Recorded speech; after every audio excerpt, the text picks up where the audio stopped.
Lakas ng ulan, mamen. Tara, tira tayong merienda. Chicken Mami. Hey!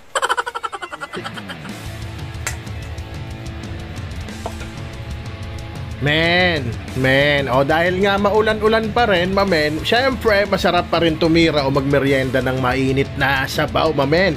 Pero syempre nakailangang banat na tayo ng mga pares mami. Kaya ngayon, Chicken Mami naman tayo, mamen. Nakakamiss na. Dati rin yan madalas na nasa kalsada, mamen. Namiss ko nga, tas kukuha ka ng tinapay, di ba magdadagdag ka ng itlog. Kaya ito, mamen, titirahin ko na. Baka tirahin pa ng iba. Yon, ito na nga, mamen. Unang gagawin mo lang dyan, napakasimple. Ito nga, breast ng manok, isang buo, pakuluan natin, mamen. Yang luya, optional yan, pero isa yan sa magpapasarap dyan sa sabaw natin, mamen. Pero onti lang, huwag nyo dadamihan.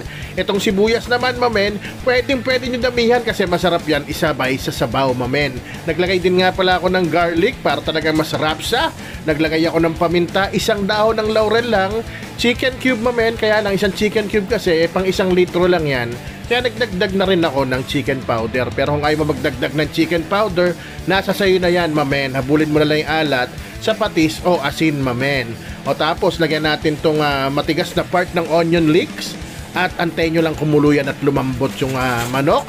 Habang inaantay natin yon, mamen, ito na yung gagamitin ko, Mickey lang. Hugasan nyo, mamen, hanggang luminaw yung tubig. Yan, parang ganyan. Ako, nakalimang hugas ako dyan. Tapos, ayan, binanlian ko ng tubig, mamen. Mga 10 hanggang 15 seconds lang. Banlawan nyo kagad kasi baka ma-overcook, lumabsa, mamen.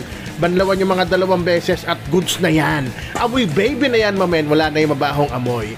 Eto na nga, mamen. After 10 minutes, kumukulo na. Naglagay nga rin pala ako ng 1 star anise. At yung mga pinagputulang ko ng carrots, nilagay ko na rin dyan yung iba, yung mga pangit ang hiwa. At ito, matik, tapos na, mamen. O, tikman nyo na yan. Pag may diferensya, inyong timplahan. Ito, kulang lang ng onti sa alat. Kaya yan, inasnang ko na, mamen. Habang si Missy, sinihimay na yung chicken breast, mamen. Yan o, himay niya yan. At papabalatan na rin natin yung itlog. At a-assemble na natin. Ganon kadali, mamen. Huwag nyo pahirapan yung sarili nyo. At maganda, pag sa bahay nyo ginawa, itsak kayong malinis, mamen.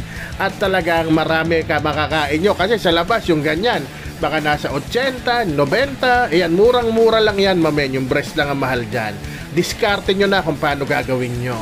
O nga pala, mamen, kung di nyo pa nala-like and share to, baka pwedeng paki-like and share yung mga nagpapa-shoutout sa next video na lang, mamen. Ayan, goods na yan. Ayan na, nilagay ko na yung mga toppings nyan, onion leeks, sile, fried garlic, at diretso, tira na yan sa mamen nyo, mamen. O kaya naman, o paano? Alam nyo na kasunod nyan, tinira ko na kagad, baka tirahin pa ng iba. Alright, wraps! Men!